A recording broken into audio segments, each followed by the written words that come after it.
right if you can't find it at this point, because I think it is now Yeah, time I to can't move see it. into what everybody actually came here for tonight. And that is, of course, I know you're all excited for our hypothetical Star Wars Writers Room.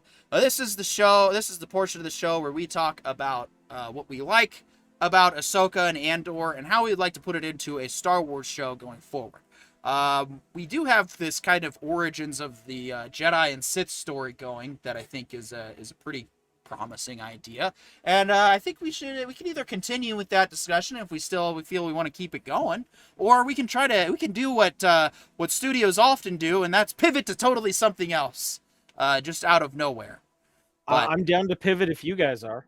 I guess I just after Cameron mentioned, I guess there was already a potential Star Wars project in the works about an Origins of the Force, and now that Jon Favreau's going through the Rancor pit to find potential projects, that might be one that comes up. Not that we couldn't contribute to it, of course. I think we got a Yeah. pretty solid idea. Two Maroon brothers that we kind of have a closed loop arc with the world between worlds.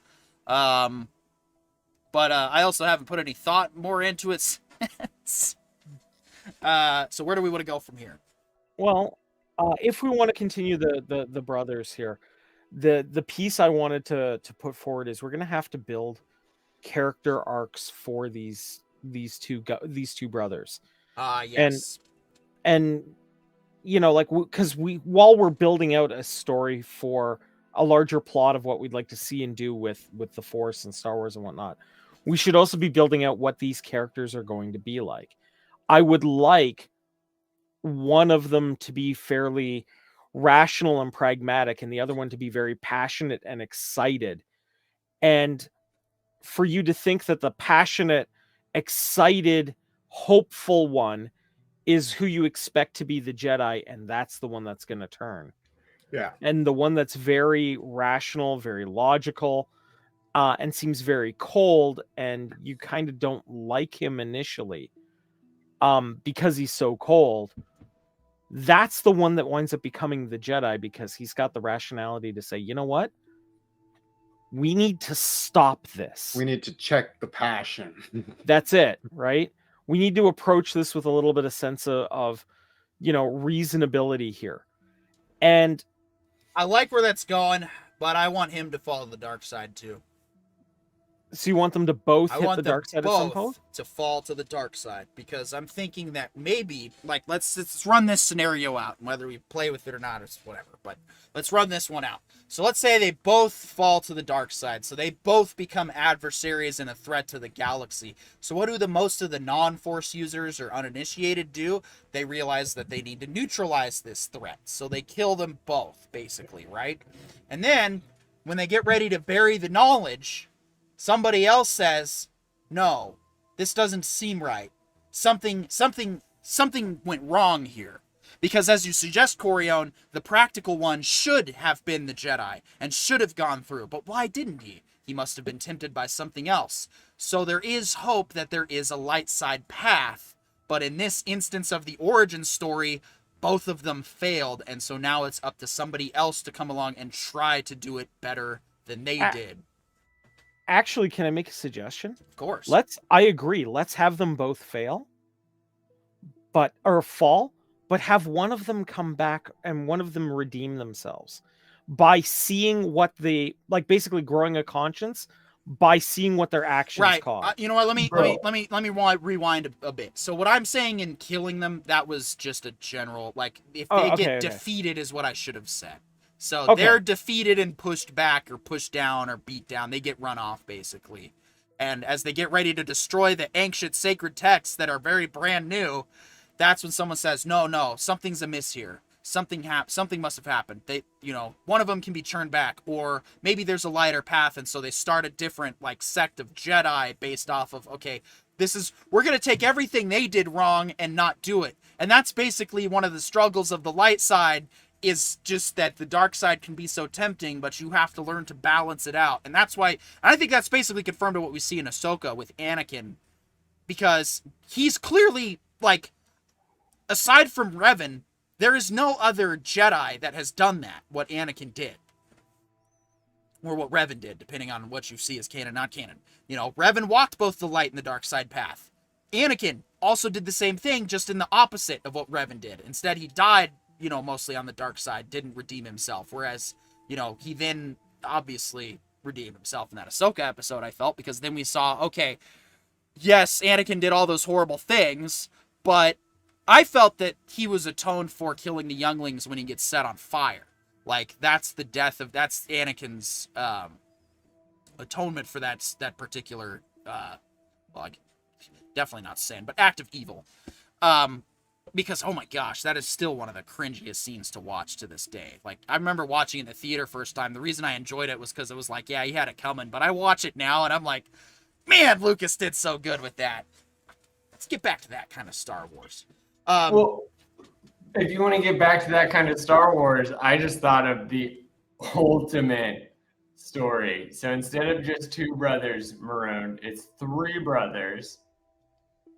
And the third disappears into the veil of the forest while he's trying to hunt for food in the beginning. And so he watches as his two brothers just both go dark side from opposite sides. And he's crying the whole time. Well, and then he finally breaks free of the veil. And if we're gonna introduce a third, I mean, we could do a sister then. Yeah, have the brother, the sister, and the father. We could even go that route. Stuck in the veil of the forest. Exactly, and so they come back. No, it has to be one of the younger ones. Or see, I think it should be three, not father. It should be two brothers and a sister. Well, hold on. And we need to clarify real quick. When we're talking about the father, the brother, and the sister from the I guess the beings of the forest or caretakers or overseers, I don't remember what exactly their title is. But when we're talking about those three, we need to recognize that they might not be like, actual physically related beings. They could literally be archetypes. So an older brother could be referred to as a father figure type. That does happen in families. You're right. So we can still do brother. We can still do keep it to siblings. We don't have to go to yeah. Absolutely. So this is where we can see the origin of father, brother, sister, though.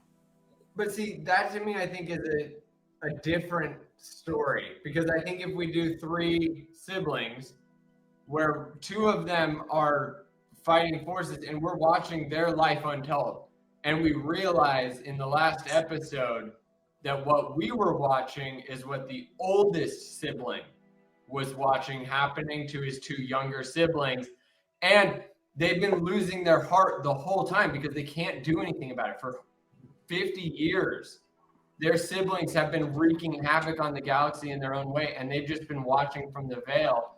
And then when they finally come out, it's like Gandalf the White, but now we have to watch him wrangle the two most powerful users we've ever seen and their enemies, and also his kid siblings.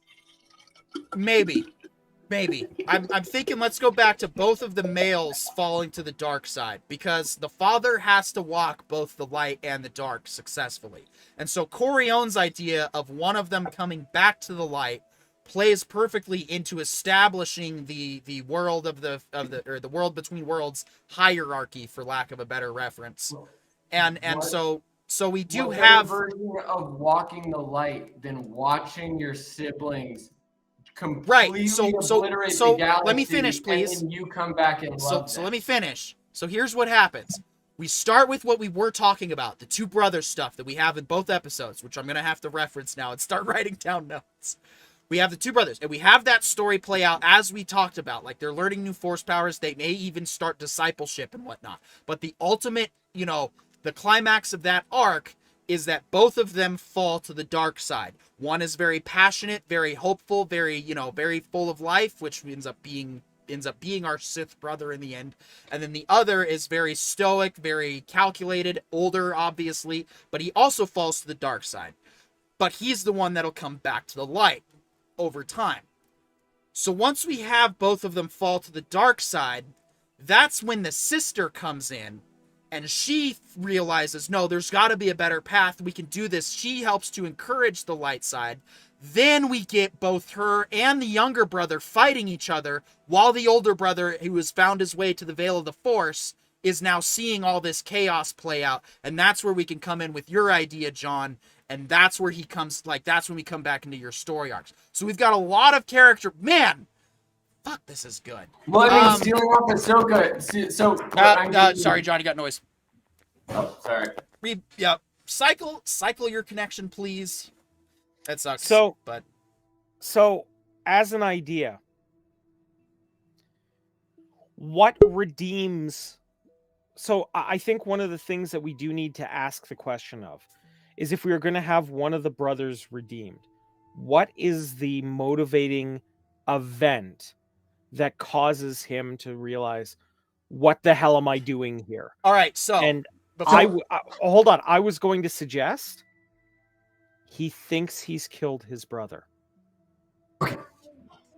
I just thought of it. Okay, so to take from Ahsoka, right? She gets knocked off the cliff. She's dead for all intents and purposes until we find out she's with the whales somehow, right? So in that same energy, that's what happens. That's what spawns one of them running away and the other one hunting them down, right? And so that's when the other one had started, Parker, your journey. So it could be older brother, older sister. The oldest sibling gets got. Hold on. I gotta stop you right there. So the reason why the older siblings gotta be the male father figure type is because this is the lore that Filoni has already established within the world between worlds and the Veil of the Force. Right. So that's what we're trying to build back to. Right. So what I'm saying is that the oldest sibling gets got before the other two leave the planet. So we have the animosity start, and then the kid that gets hit is the oldest, but then the older of the two is the one that got him, right? So the middle sibling got the oldest sibling, and the middle sibling gets hated by the youngest sibling for killing the oldest sibling, to the point that the youngest sibling begins fighting everything about the passionate side of the Force. So the older one gets to the Veil of the Force because he gets killed by the younger one.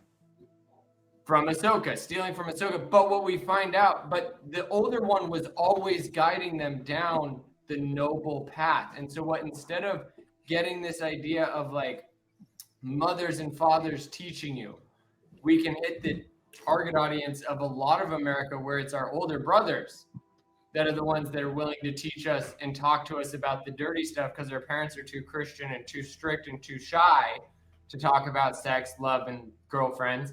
So then we have to listen to our older brothers. But so they lose their oldest brother, but then he comes back and helps the one that killed him redeem himself. And then in turn, they help redeem the third. But then that creates these three are basically pure force at this point. So now these three contain themselves in one sphere, and that's where Anakin found them. Maybe. Okay, I get where you're going with this, and it does have potential.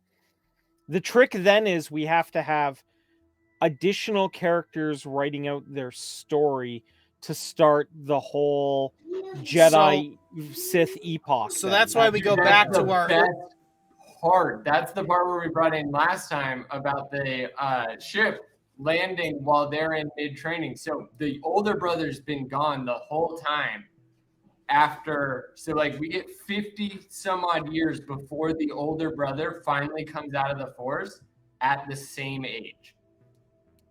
And he meets the younger brother that killed him, who's 50 years aged. But let's say because of the Force, he's like now 25 physically, and the youngest brother's like 50, or the oldest natural brother was 15 preservation when he died.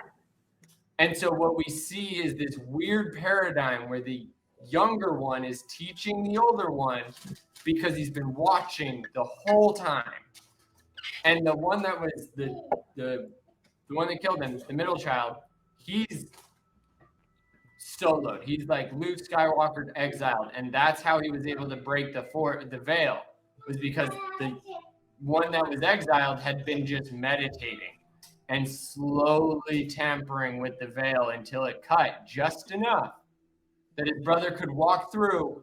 And now we find out what the brother saw for real. And so we start to see all these other tribes spawning off and starting Jedi and Sith and Sith and Jedi, Sith Jedi, Jedi Sith. Well, Sith, yeah, Sith, yeah. Jedi, The original concept is we start with older brother, younger brother. I still prefer the they both end up falling to the dark side. But Corion, you're right. The story needs to be written so that it alludes to, your happy, hopeful one is going to be the Jedi type, right? And then right. Then what happens is he falls to the dark side. Okay, so he's doing his thing. So then that shifts the focus on the older brother. We think, oh, he's actually going to be the Jedi. Cool misdirect. You got us there, right? Wrong. The older brother also ends up falling after the fact. Then, like I said, your middle sister comes into play. The middle sister comes into play. She starts studying. She starts her own group of followers. That's what leads to her killing the older brother, who then gets in the veil of the Force. And so that's when we can get back to So here's my thought. My thought is it's all three on the island, right? Oldest brother. No, actually, I like us having them start with both. No, I like us both having start with both just the two brothers, and then she finds out the aftermath in the process, or joins in the middle somewhere. Okay, I don't think she should be there to start. So 10-arc series, your 10-arc episode, 10-episode arc. So episode 1, all three are marooned on the island, and we start watching. Now I don't like it. Hear me out. I don't like it. I can hear you out, but I don't like it. Let's just hear them out, and then we'll go from there. So, episode 1, we have all three on the island. No. In episode 1, and this is not introducing the veil. We don't know anything about the veil so far. No. Right? So, episode That's 1, correct. we have all three. The middle child kills the oldest child. This is where the animosity between the two younger children starts. The middle and the youngest, I don't like it, are mad at each other intrinsically. We have to have a cornerstone. Yes, we do.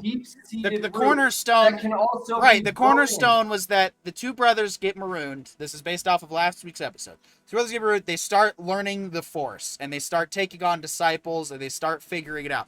I'm thinking like people in like they're closer to 20 and 30s, because this is a show that I think does need to appeal more to between Gen Z to Gen X, not just millennials and Gen Z. And so I think that we need to just have the two of them there. Now, I like what you're on the right track. This gives us the animosity, but we don't have to do it right out of the gate. What we can do right out of the gate is we can show hopeful, happy times of, hey, we're learning new powers. Hey, we're doing all this thing. And then we start to kick in the tragedy slowly as the younger brother falls to the dark side. The older brother, we think is going to be the Jedi and lead them to prosperity, ends up falling to the dark side. The middle sister comes in to intervene and basically has to set up her own Jedi. But in the process of being that balance to the dark that she starts to be, she has to kill the older brother because he's the most dangerous. The younger, passionate one can eventually be contained, but the pragmatic, logical thinker, the Balin archetype, he is the most dangerous one there. So that's why she kills him. But the younger brother was learning a lot from the older brother. So the younger brother still has the motivation that you're saying that needs to happen. We just will get to this by maybe, if we get to that far in the arc, by episode 7 or 8. This is the climax of the story, is her killing the older brother. That's what we can have. Or the climax of the story can be both of them falling to the dark side. But I still think season 1 should be that foundational discovery. Everything's hopeful, everybody's getting along, everybody's happy, and then unfortunately power starts to consume the situation, and that's when they're like, no, we want to do this, and then they start killing each other over it. That's why they fall to the dark side, and that's where the initial drive can come. Because what happens then, John, is you give more time for the younger brother and the older brother to not just bond as brothers that they have been, but now this is going to be an even more powerful bond because it's solidified through the Force and through them making themselves the most powerful entities that they can be. Okay, guys. So when the sister kills the older brother, you guys are both technically right, but hear me out on this part. The way Star Wars story arcs are structured is the light side wins a major victory at the beginning. The bad guys come back and fill the middle chapter with, oh crap, the bad guys won. And then the third arc, the third half, or the third part of the arc is there's a redemption section, and the good, the hero, if you will, is restored. There's new hope by the end of it, right? So John, the sister could actually churn the middle brother by the end of this, 2-3 season show that we've now talked out. But so my thought is, okay, if we want to do a 3-season arc, I think this is actually cooler. So if honestly, there's no way that we could do an origin of the story in a single 10-episode season. I mean, if we could, if we were challenged to it. I'm not even saying do a full challenge. I'm just saying I'm thinking about these concepts, and then from there you can extend. Exactly. Because that's the way. If you figure out the end and you figure out the beginning, it's always a circle. You start at the start, you end at the start. Yeah. It always happens, right? So when we do that, what I'm thinking is first we create the through line. What's the through line? It's Coriolis. There has to be a new hope, right? So what is the thing that wins in the beginning? I think it starts out as just family siblings learning the Force, as siblings do. So they have an intrinsic desire for each other's safety, because I've been in every other version of training, and I'll tell you for sure that siblings are the only people that actually care about your safety when it's training time. When it's training, everybody is in it for themselves, but when it's siblings training, there's a little bit that tells you, yeah, did I push him too far? Did I push him too hard? And that's the point. So end of season 1, I think you're right. Happy-go-lucky. We get 3 Force users learning the Force, marooned on an island, and they're getting good. Oh, no, I think nowhere to go. I think the end of season 1 should be the 2 brothers falling to the dark side. Actually, okay, no, hear me out. First season should be them getting to the point where they're doing more than just survival. The first season is all about getting to the point where they've moved beyond surviving. They've gotten to thriving. Oh, so you're thinking a bit of a season Raised is by all Wolves. about their fall. Yeah. The third season is about the redemption of one of them. Okay, so I'm going to harken back to the reality of where we came from as a species, which is parents taught kids how to live. And sometimes the parents were eaten by lions and the kids kept going. So that's a real thing that has happened. And those kids did eventually live full 100-year lives, potentially. That's a thing that has happened in the past. So theoretically, the parents instilled enough in the oldest brother and the middle brother, or the middle child and the youngest child. And I think it should be the brother at the top because of the whole father thing. But yeah, the oldest brother is helping these brothers. And it's exactly what you're saying, Parker. It is gang. They are basically Peter Pan and the Lost Boys. They're growing up and they're living a perfect life because the Force is helping them. Not only is it flowing through them because they're young kids that are open to the universe and they're learning about it in real time, but at the same time, they're also able to use the Force to fight that lion themselves. And we're like, whoa, these kids are getting good, to the point that the training accident is an accident. And we've seen a whole season of them being so good to each other, but it creates an animosity between the younger two. And the older brother is now down for the count, end of season 1. And these two are about to just lose it on each other. So I say we kill older brother episode 8. And then episode 10 is when the 2 younger ones are about to end each other. Crash landing ship. And now we meet this new civilized society, season 2. Now we have the escalation of the Force with the 2 brothers, or the 2 younger ones, doing everything we've been saying. They're the ones that go out, experience the Force, thread it. And we're like, which one of these is going to be the Jedi? Because we have no idea that the oldest brother is sitting in the veil watching. And we see for season 2, all of this escalation of tyranny from both angles. One's like, I'm going to love everybody to death. And the other one's like, I'm going to hate everybody to death. Yeah. And we just see these fight. Yeah. And then season 2 ends with the break of the veil. And season 3 is the redemption arc of one of them, whichever one killed the oldest brother. And then that's where we watch as the Force becomes the Force, because the one that didn't do anything wrong is so pissed that technically nothing happened and they were right all along for being mad, but also wrong for being mad. I think that's... can't get over those inner conflicting feelings.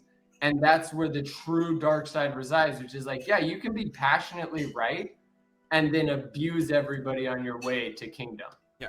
Well, we're not killing off the older brother in the first season. I don't like the way that plays. I think that's going to play out too long and add a bunch of extra complications. Whereas what you should do if you want to have a training accident scenario is like, there either needs to be like a local tribe or some kind of group of people needs to like eventually get involved. Either they're getting rescued, there's more stranded ships, but I think by the end of season 1, we need to have like, it's a group of people.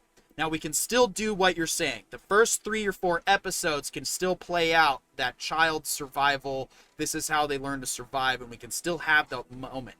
But then we can start to branch out into bringing in more characters and cast, that we can have somebody be like a best friend to the family or whatever. And actually, the friend of the family can even crash with them. It doesn't have to be related. But then you have the friend of the family get killed in the accident. That still motivates, these decisions to start falling. But then they could also start to reorganize their order into being like more kind of like Spartans. And that's why it slowly falls apart, because they don't have any established ethics yet. I think I know how to do this. Okay. Hear me out. The brothers crash in an escape pod, just the 2 of them, okay? Or the triumvirate here crashes in an escape pod on an island. Now, the island is far too far away from the mainland to swim to, but the rest of the ship crashed on the mainland. Okay?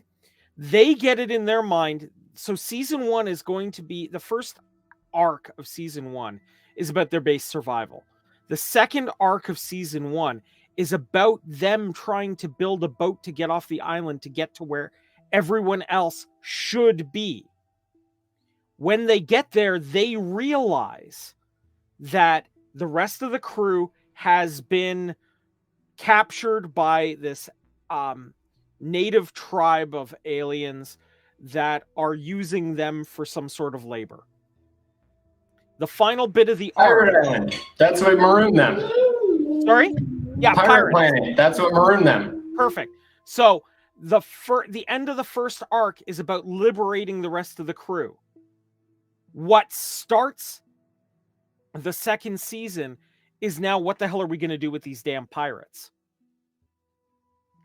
And that's what initiates the turn to the dark side. That's where we get our conflicting action between the 2 brothers. Because one of them's like, nah, these people enslaved our friends, tried to kill us multiple times. Killed our mom. They go. But saved our dad. Yeah, but, and the other one is like, no, look, I can't get behind killing people that we've captured. I just can't, right? I can't get behind the killing of prisoners. And the rest of the crew, have them be divided. Have them start taking sides. That's where we start getting the factions from. So we can have it then that maybe the sister's the one who gets separated by herself. The 2 brothers are kind of on their own, but they eventually get to a point where they can save the rest of the crew. And then after they've saved everybody, then the sister finds them again. But she can already tell that okay, why are you guys? We were supposed to be raised better than this. Why are you guys why have you turned this into? Guys, I totally got it. You know what? So the sister is initially literally grabbed by wolves, okay, or grabbed by a native animal, okay, early on, very, very early on in the first arc of the first season. First episode. She bonds with them through the Force and comes in the as Force the cavalry. wolves. She comes in as the cavalry on the Force Wolves at the end of the first season. I like Family gets reunited. That's perfect. First season ends on this optimistic note, but then we have the opportunity for the second season to go dark. I still really want the two brothers to fall to the dark side, to work together, to bond together, to then have the middle sister kill the older brother. That's how the older brother ends up in the Veil of the Force. And then we have the conflict between him and her for a while while he watches it from the Force, from the Veil, and then comes back. Back to the idea of the Force being most powerful in the young. The youngest sister, like that's what pits the brothers against each other. They are so frustrated that both of them were not awake when she got snatched. And so we see this young girl dealing with the Force in this very sweet fairy tale idyllic way, while the brothers are dealing with it from it's his fault that she's missing. How are we going to tell mom and dad? And that's what we see all throughout season 1. And then season 2, little sister comes rolling in on a freaking horde of sunshine and saves the day. And everyone is like, thank you. But then we're left just sitting there thinking, wait a minute, what are the brothers feeling? And that's where the brother animosity just keeps fighting. They're like, wait a minute, we didn't technically lose her, but I still spent all season hating him. And we're both watching these two brothers hate each other because they both are sure that the other failed, and they're both sure that they failed. And we watch that inner conflict of just being a person, right? Who made a mistake, especially a young kid. But we watch as that young kid with power and faster. And then we watch this little girl who has yet to deal with any of this issue, is just thriving in the Force. And then watching her brothers, while also like now the parents, one or both, are back. And the little girl is learning honor and respect by the numbers as an adult, but also she's like, I'm Jack from The Incredibles. Yeah, another great discussion overall. I think we got a lot of good ideas. It's time to start probably jotting them down and then getting some plot handed out. Well, probably get some actual character development for next week's session. I think that'd be our focus. And then let's maybe try to get DS9 too. But John, watch DS9.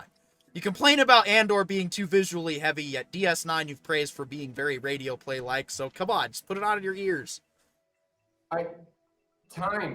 If time existed, the biggest issue, like for me, I like this more. I like this hype mostly because I do redo these in my head all week. I like writing. To me, I realized a lot about, like, especially watching Andor, is that like most of the shit's been done already. The only thing that's new is the thing that's up here. I have to write it. I have to imagine it. I have to think it out. So when we do these writer rooms, I'm like full tilt. Let's write. But then like go a week without it, you know. But it comes back to me quick. That's why for me, like I thought we did a lot of character development. We built cornerstones. We discussed the like main. Yeah, real quick, Corey, and then I'm gonna start closing. Pain.